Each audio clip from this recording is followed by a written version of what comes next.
अगर आपकी पहली प्रेगनेंसी बहुत आराम से हुई, ट्राई किया और उसी वक्त प्रेग्नेंट हो गए, जरूरी थोड़ी है कि सेकंड प्रेगनेंसी भी इतने आसानी से हो जाए। इसी को तो हम डॉक्टर सेकेंडरी इनफर्टिलिटी कहते हैं। जब आपकी एक बार प्रेगनेंसी आ चुकी है पहले, चाहे उसका कोई भी रिजल्ट हो, चाहे आपका भी हेल्दी बेबी हो या अबॉर्शन हुआ हो, और उसके बाद प्रेगनेंसी नहीं आ रही है, इसी को सेकेंडरी इनफर्टिलिटी कहा जाता है। एक बार बेबी होने का ये मतलब नहीं है कि थ्रू आउट द इयर्स आपकी रिप्रोडक्टिव हेल्थ सेम रहेगी। विद एज बॉडी में बहुत सारे चेंजेस आते हैं, आप ही में नहीं, आपके हस्बैंड में भी। आज हम इन्हीं को डिस्कस करेंगे।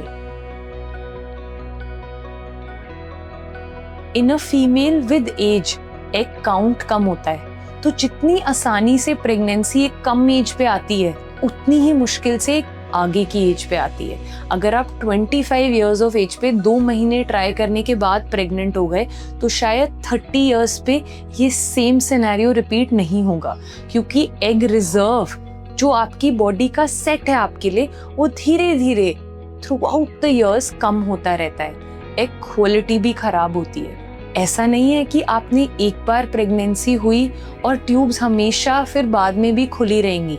कभी कभी सिजेरियंस, डीएनसीज या multiple vaginal and lower abdominal infections के बाद भी ट्यूब्स ब्लॉक हो जाती हैं। ऐसा कितने लोगों के साथ होता है कि एक बार प्रेगनेंसी हो गई, फिर नहीं हो रही और वो ट्यूब टेस्ट कराते हैं तो ट्यूब ब्लॉक आती है।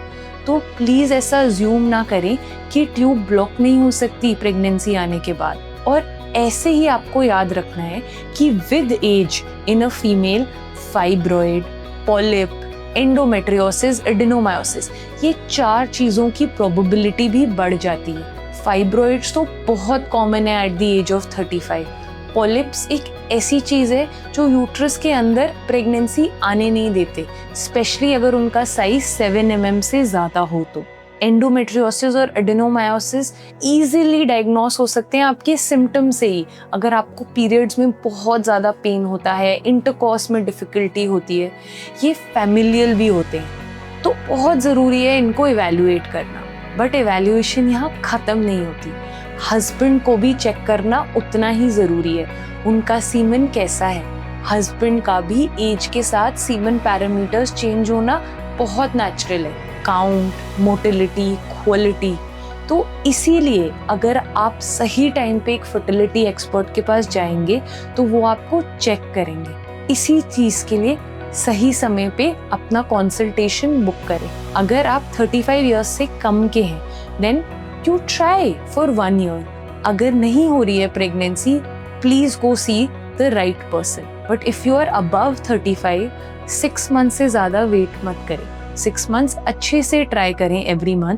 बट अगर प्रेगनेंसी नहीं हो रही है, you have to see a fertility expert. And then even in secondary infertility सारी बेसिक एवेल्युएशन फिर से होती है। फीमेल का एक अल्ट्रासाउंड होता है, AMH टेस्ट होता है, हार्मोनल टेस्टिंग होती है। विद एज थायराइड होने का चांस भी बहुत बढ़ जाता है, शुगर, हाइपरटेंशन।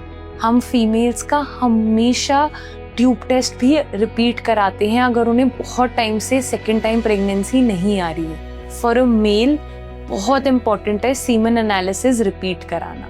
अगर आप ऐसे ही फर्टिलिटी टिप्स जानना चाहते हैं, then subscribe to Birla fertility and IVF's YouTube channel. आपको सही information from the right doctors मिलती रहेगी।